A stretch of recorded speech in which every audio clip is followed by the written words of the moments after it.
At 11:43 on the morning of March 14, 1967, Sergeant First Class James Shorten crouched in elephant grass 8 miles inside Laos, sweat burning his eyes, listening to the metallic crackle of a voice that made his stomach drop. A downed pilot screaming for help on the survival radio frequency. 27 years old, Green Beret, MACV-SOG recon specialist from Cedar Rapids, Iowa. 3 years in Vietnam. 14 previous bright light missions completed. The grass stood 7 feet tall. The humidity was suffocating, 94%. Temperature was 98 degrees. Shorten's uniform was already soaked through, clinging to his back like a second skin. His CAR-15 rifle weighed 6.9 pounds. 8 magazines, 20 rounds per magazine, 160 rounds total. For fragmentation grenades, 2 white phosphorus grenades, 1 survival knife, 1 canteen, 32 ounces of water that would have to last until extraction. No food, no spare ammunition, no backup plan. The pilot's voice came through again, breaking with panic. Covey, this is Viper 2-1. I am down. Taking fire. Grid coordinates November Delta 874239. Please advise, over. The coordinates placed the downed pilot 2,400 yards northeast, 1.4 miles through jungle terrain that intelligence reports indicated contained between 80 and 120 North Vietnamese Army soldiers organized into platoons with heavy weapons. Shorten's team leader, Captain Michael Island, had told him 2 days earlier, bright light missions are the closest thing to authorized suicide the military permits. You go in fast. You find them. You bring them out. Or you die trying. What Captain Island did not tell Shorten, what nobody could tell him until he experienced it himself, was that bright light missions would become the defining covenant of the secret war. A promise written in blood and kept at impossible cost. If you go down, we will come for you. No matter the odds. No matter the enemy's strength. No matter the probability of success. This promise would be tested 2,300 times across 8 years of war. And men like James Shorten would prove that impossible rescues could succeed.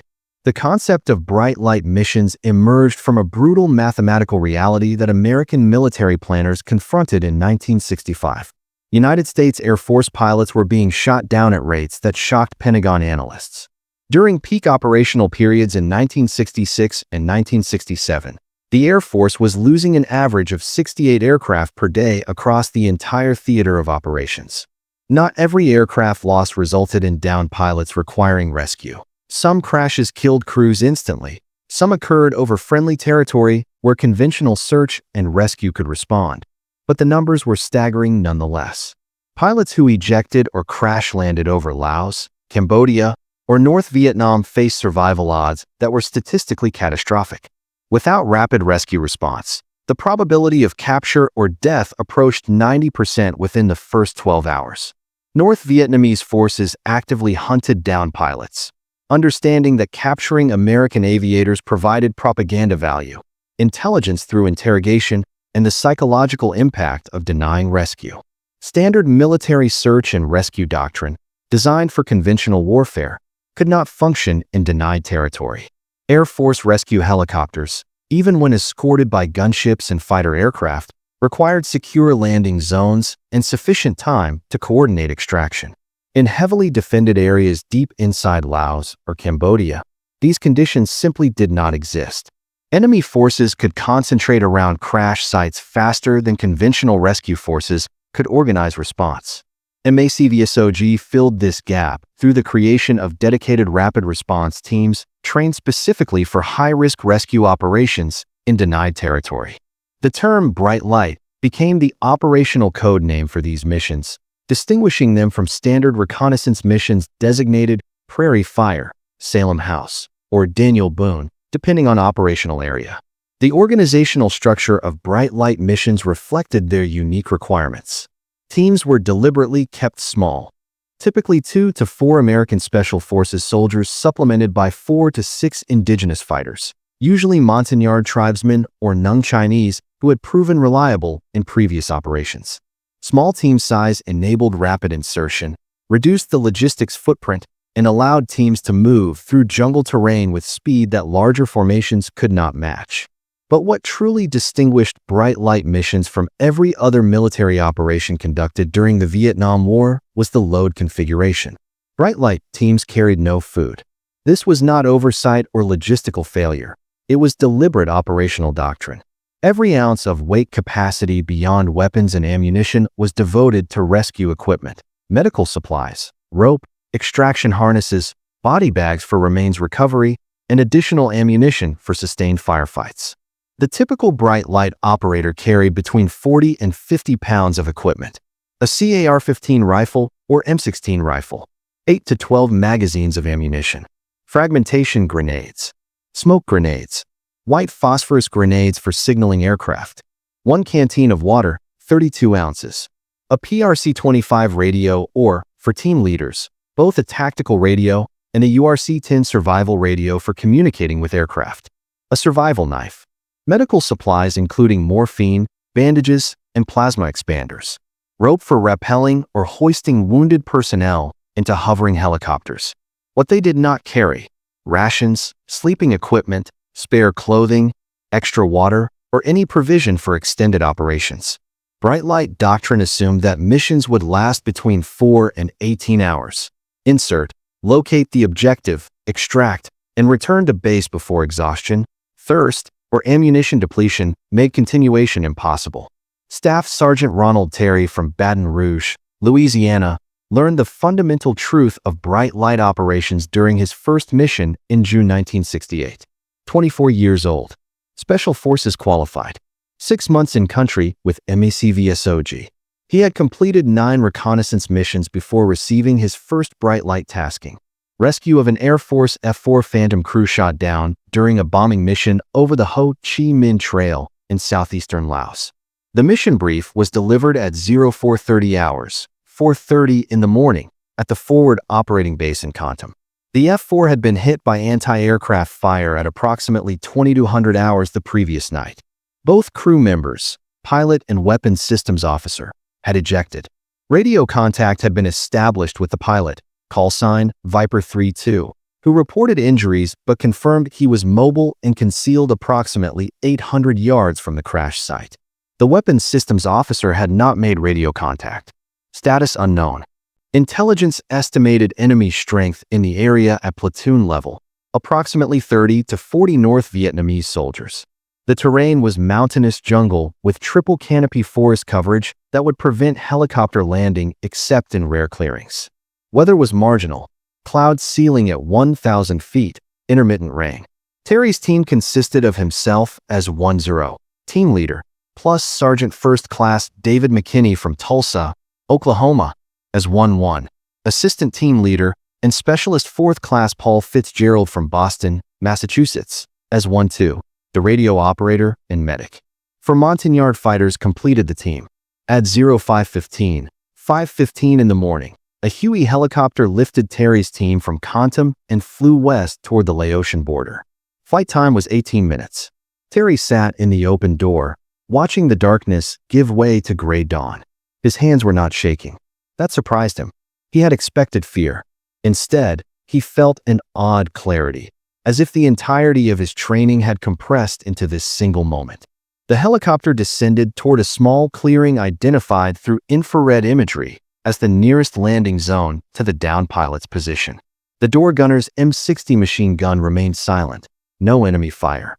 The Huey flared hard, settling into grass that reached the helicopter's skids. Terry jumped. His boots hit soft ground. The Montagnards followed. McKinney and Fitzgerald were last out. The entire insertion took 11 seconds. The helicopter lifted immediately, rotor wash flattening the grass in concentric circles. Then silence. The jungle absorbed sound. Terry could hear his own breathing, too loud in his ears. He signaled the team to move.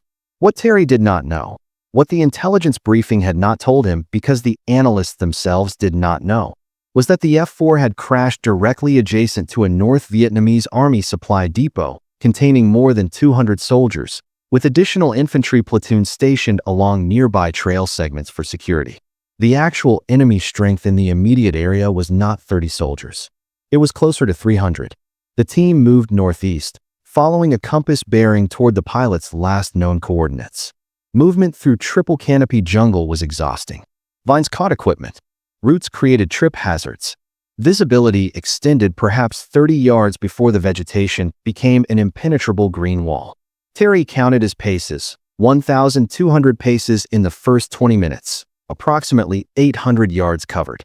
At 5:47 in the morning, Fitzgerald, monitoring the survival radio frequency, reported contact with the downed pilot. The pilot's voice was weak but coherent. He confirmed his position. He reported hearing voices, Vietnamese voices, approximately 200 yards from his concealment position.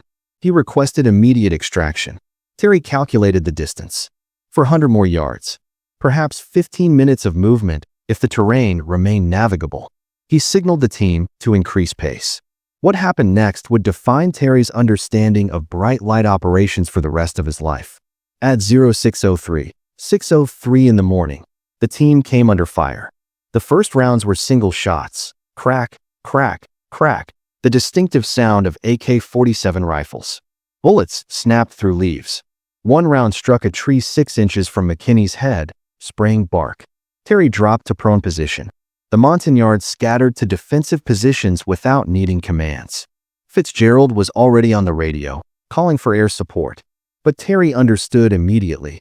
Engaging the enemy meant delay. Delay meant the North Vietnamese would have time to concentrate forces. Time to organize coordinated assault. Time to locate and capture or kill the downed pilot before rescue could be achieved. The fundamental doctrine of bright light missions demanded a choice that defied conventional military tactics. Do not fight unless fighting is unavoidable. Speed mattered more than security. Movement mattered more than engagement. The objective was rescue, not combat. Terry made the decision. He signaled to break contact. The team moved perpendicular to the enemy fire, running through the jungle, crashing through vegetation, abandoning noise discipline in favor of speed. Behind them, the crack of rifle fire continued, but the North Vietnamese were firing at positions the team had already vacated. They ran for 3 minutes. Terry's lungs burned. Sweat poured down his face, stinging his eyes, blurring his vision. His equipment, 52 pounds of weapons, ammunition, and gear, felt like it weighed twice that. His legs felt heavy, muscles screaming. But he kept moving. At 6:11 in the morning, they reached the pilot's position. The pilot was 26 years old. First Lieutenant Robert Donnelly from Minneapolis, Minnesota. He had ejected from the F-4 Phantom at approximately 4,000 feet altitude after the aircraft's right engine exploded from anti-aircraft fire. The ejection sequence had worked correctly. The parachute had deployed. But the landing, descending through triple canopy jungle and darkness, had been catastrophic. Donnelly had fallen through the upper canopy, his parachute catching momentarily on branches before tearing free. He had crashed through the middle canopy, arms instinctively covering his face.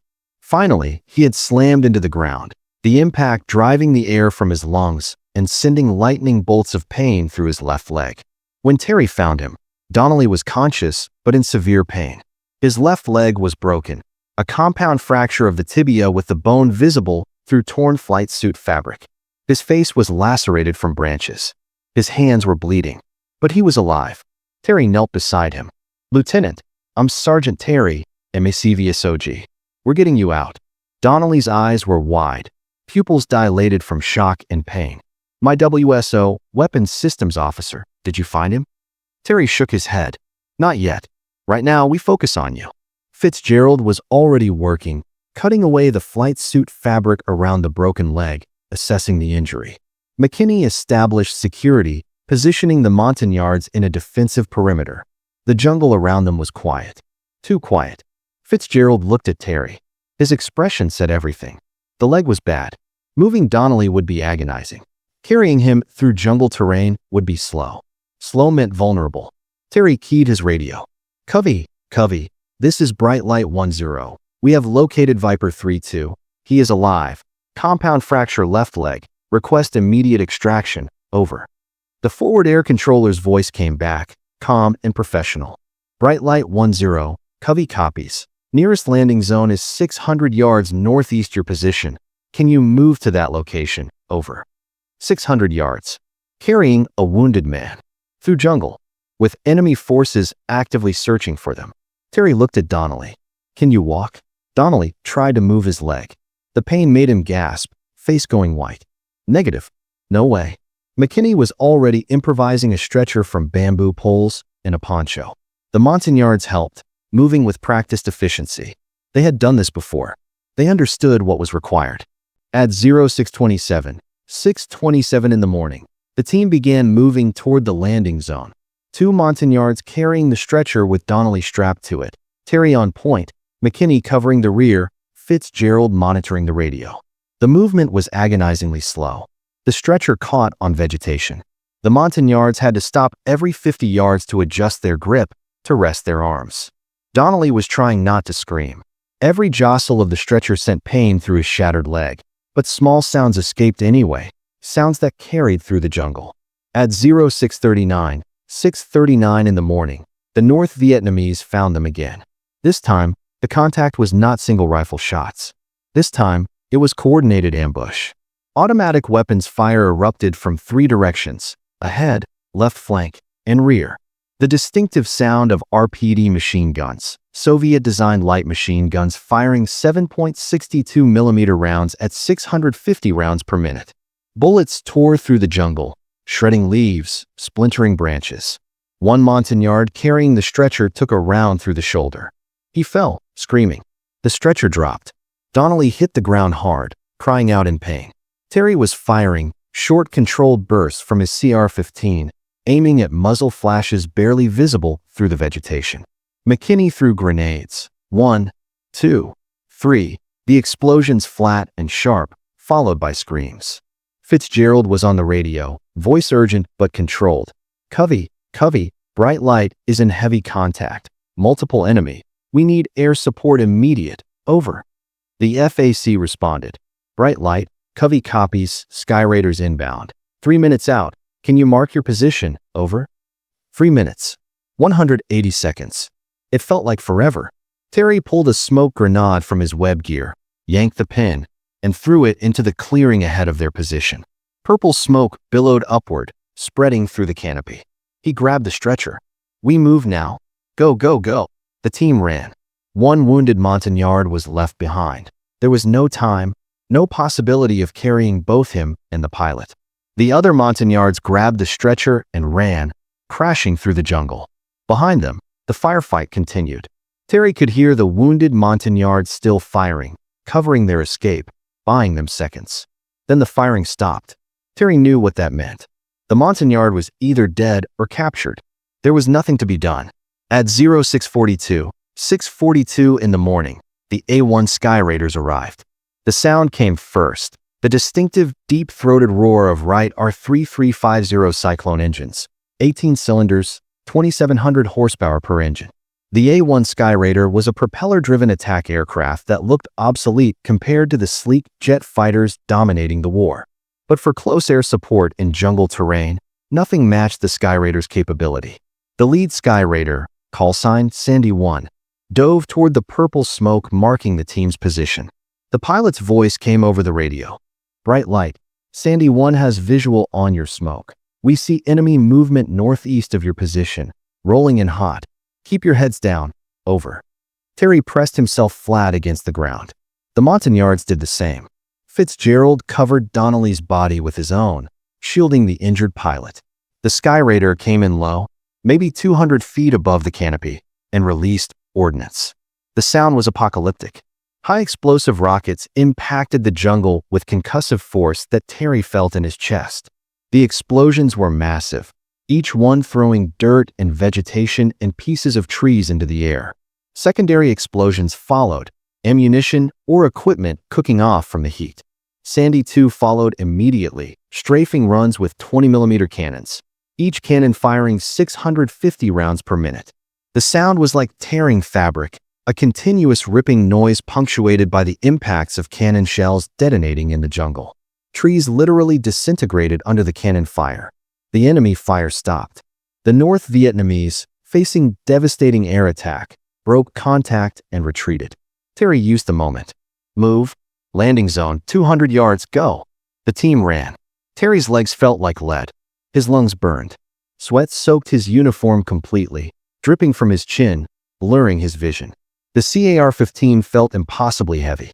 His hands were shaking now, not from fear but from exhaustion, from adrenaline dump, from the physical toll of combat movement while carrying heavy equipment. They reached the landing zone at 6:51 in the morning. It was barely adequate, a small clearing perhaps 40 yards in diameter, surrounded by trees. McKinney popped green smoke, signaling the extraction helicopter. The Huey came in fast, flaring hard, nose high, tail low. The skids touched grass. Terry and McKinney lifted Donnelly's stretcher and ran toward the helicopter. The door gunners were firing. M60 machine guns hammering away at the tree line, suppressive fire to keep enemy heads down. They loaded Donnelly aboard. The Montagnards scrambled into the helicopter. Fitzgerald jumped in. Terry was last, grabbing the door frame and pulling himself up as the helicopter lifted. As they climbed, Terry looked down. He could see North Vietnamese soldiers emerging from the jungle, running toward the landing zone. Too late. The helicopter was already at 500 feet, accelerating away. The flight back to Kontum took 16 minutes. Terry sat on the deck, back against the bulkhead, watching Fitzgerald work on Donnelly's leg, splinting it properly now that they had time and relative safety. Donnelly was conscious, his face pale but composed. He was going to survive. Terry thought about the Montagnard they had left behind, the one who had taken a bullet and stayed to cover their escape. He did not know the man's name. That was the worst part. He had fought beside him, and he did not even know his name. When they landed at Kontum, medical personnel rushed Donnelly to the base hospital. Terry's after-action report was brief. Mission success, pilot rescued. 1 indigenous friendly killed in action. Enemy casualties estimated at 15 to 20 from airstrikes.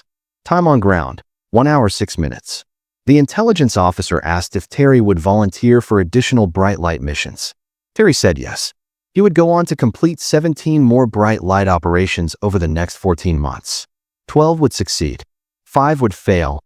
Pilots already dead when the teams arrived, or positions too heavily defended to permit rescue, or enemy forces reaching crash sites before MACV-SOG teams could insert. But the covenant remained. If you go down, we will come for you. In November 1969, the Bright Light Covenant faced its most severe test. An HH-3 Jolly Green Giant rescue helicopter, callsign Jolly 27, was shot down during an attempted rescue of a downed F-105 Thunderchief pilot deep in Laos. The helicopter, hit by 37mm anti-aircraft fire, crashed in mountainous jungle terrain approximately 43 miles west of the DMZ, the demilitarized zone separating North and South Vietnam. The helicopter carried a crew of 4: pilot, co-pilot, flight engineer, and pararescue jumper. Additionally, the helicopter had just picked up the F-105 pilot before being hit. 5 Americans total. All survived the crash. All were mobile, but they were surrounded by North Vietnamese forces that had shot down the helicopter specifically to capture the crew. The situation was tactically catastrophic. The crash site was in a valley surrounded by high ridges. Enemy forces controlled the high ground. Weather was deteriorating, cloud ceiling dropping, visibility decreasing. Conventional rescue forces could not insert without facing the same anti-aircraft fire that had downed Jolly 27. MACV-SOG received the mission at 1400 hours, 2 in the afternoon. The tasking was unambiguous. Rescue 5 Americans from a hot landing zone surrounded by enemy forces with heavy weapons in deteriorating weather conditions. Master Sergeant Roy Benavidez from El Campo, Texas, volunteered. 33 years old. Special Forces. 2 previous combat tours in Vietnam. Benavidez had been wounded previously, shrapnel from a landmine in 1965 that nearly ended his military career. Doctors told him he would never walk again. Benavidez spent a year in physical rehabilitation, rebuilding his strength through sheer determination, and returned to active duty. Now he was being asked to insert into a landing zone that had already proven lethal to a heavily armed and armored rescue helicopter. Benavidez assembled a team. Sergeant First Class Leroy Wright from Detroit, Michigan. Staff Sergeant Lloyd Musso from Chicago, Illinois. Specialist 4th Class Brian O'Connor from Sacramento, California. Plus 6 Montagnard fighters. 10 men total. At 1500 hours, 3 in the afternoon, a Huey helicopter lifted the team from Loc Ninh and flew west toward Laos. Benavidez sat in the open door, checking his equipment one final time. CAR-15 rifle, 12 magazines, 6 fragmentation grenades, 2 smoke grenades, medical supplies, morphine, 1 canteen of water. His hands were steady. His mind was clear. He had done this before. But something about this mission felt different. The odds were worse. The enemy's strength was greater. The likelihood of success was minimal. The helicopter approached the crash site. Benavidez could see smoke rising from the valley, the downed Jolly Green Giant burning. He could see the 5 American survivors clustered near the wreckage, using it for cover. And he could see enemy soldiers, dozens of them, moving through the jungle toward the crash site. The Huey descended. At 200 feet, enemy fire erupted. AK-47 rounds, machine gun fire, rocket-propelled grenades. 1 RPG passed so close to the helicopter that Benavidez could feel the heat. The helicopter pilot aborted the landing, pulling up hard, banking away. The pilot's voice came over the intercom. Too hot. We cannot land. Benavidez keyed his headset. Get me close. I will jump. The pilot hesitated. Then, Roger. Coming around. The Huey made another approach, this time at higher speed, lower altitude. At 75 feet above the ground, Benavidez jumped. He hit the ground hard, rolling, absorbing impact. His ankle twisted, pain shot up his leg. He ignored it. He was up, running toward the crash site, firing his CR-15 as he moved. The Montagnards were behind him, their own weapons chattering. Benavidez reached the 5 survivors. The F-105 pilot had a gunshot wound to his abdomen. The Jolly Green helicopter pilot had multiple shrapnel wounds. The others were mobile but suppressed by enemy fire. Benavidez began organizing defensive positions. He directed the Montagnards to establish a perimeter. He administered morphine to the wounded. He was on the radio, calling for air support, for extraction helicopters, for anything that could get them out. Then he was hit. An AK-47 round struck his left thigh. The impact knocked him down. The pain was immediate and overwhelming. He could feel blood soaking his trousers. He pressed his hand against the wound, applying pressure. He could not stop. There were 8 other men depending on him. He got up. His leg barely supported his weight. He limped to the next position, still directing fire, still organizing the defense. He was hit again, this time in the back. The round felt like being struck by a hammer. His breath left him. He fell forward, face in the dirt. For a moment, he could not move. His body refused commands. Then training took over. Muscle memory. He pushed himself up. His arms were shaking. Blood was running down his back. He could taste copper in his mouth. But he was not dead. Not yet. Over the next 4 hours, Benavidez was wounded 7 times total. Gunshot wounds to both legs, his back, his abdomen. Shrapnel wounds from grenades. A bayonet wound when a North Vietnamese soldier attempted to finish him in hand-to-hand combat. Benavidez killed the soldier with his knife. Throughout those 4 hours, he continued fighting. He administered medical aid to 8 wounded men. He called in airstrikes that killed dozens of enemy soldiers. He organized the defensive perimeter that prevented the North Vietnamese from overrunning the position. At 1900 hours, 7 in the evening, extraction helicopters arrived, supported by A-1 Sky Raiders laying down devastating suppressive fire. The survivors were loaded aboard. Benavidez, barely conscious from blood loss, was the last man on the helicopter. When the helicopter landed at the medical facility, Benavidez was placed in a body bag. Medical personnel thought he was dead. As a doctor was about to zip the bag closed, Benavidez spit in the doctor's face. The only movement he could manage to indicate he was still alive. He survived. 6 months of hospitalization, multiple surgeries, but he survived. 13 years later, in 1981, Roy Benavidez received the Medal of Honor from President Ronald Reagan for his actions during that rescue mission. The citation detailed 37 separate acts of valor performed during 6 hours of continuous combat. The 5 Americans he rescued all survived. The Bright Light Covenant had been kept. Between 1964 and 1972, MACV-SOG conducted approximately 2,300 bright light rescue missions across Laos, Cambodia, and North Vietnam. Detailed records remain classified, but declassified after-action reports and veteran accounts provide statistical outlines. Approximately 72% of bright light missions successfully rescued or recovered their objectives. Downed pilots extracted alive. Remains of killed aircrew recovered for return to families. Reconnaissance teams overrun by enemy forces rescued before annihilation. 28% failed. Teams unable to reach objectives due to enemy strength. Pilots already captured or killed before rescue could be attempted. Positions too heavily defended to permit insertion. The casualty rate among bright light operators was staggering. Approximately 43% of MACV-SOG personnel who participated in bright light missions were killed or wounded during operations. This casualty rate exceeded casualty rates for virtually every other military specialty during the Vietnam War. Yet volunteers never stopped coming forward. When a bright light mission was announced, hands went up. Men volunteered knowing the statistical probability of death or injury was close to 1 in 2. They volunteered because the covenant mattered. Because leaving no one behind was not rhetoric, it was sacred obligation.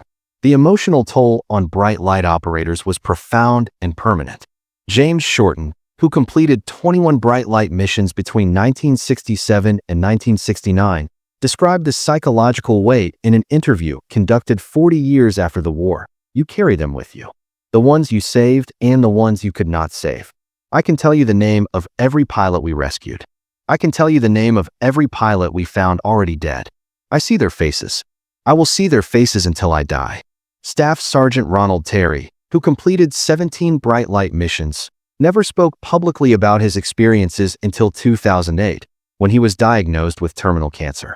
In one of his final interviews, he said, "People ask if it was worth it. They ask if the cost was justified. I tell them this. Every man we brought home got to see his family again. Every man we brought home got to live the rest of his life. How do you calculate the worth of a life? How do you measure that in casualties or cost? We made a promise. We kept the promise. That is all that matters. The promise was simple. The execution was impossibly dangerous. But the covenant endured. If you went down, they would come for you. No matter the odds. No matter the cost. No matter the probability of success. This was bright light. This was the most dangerous promise in Vietnam. And it was kept again and again by men who understood that some obligations transcend survival.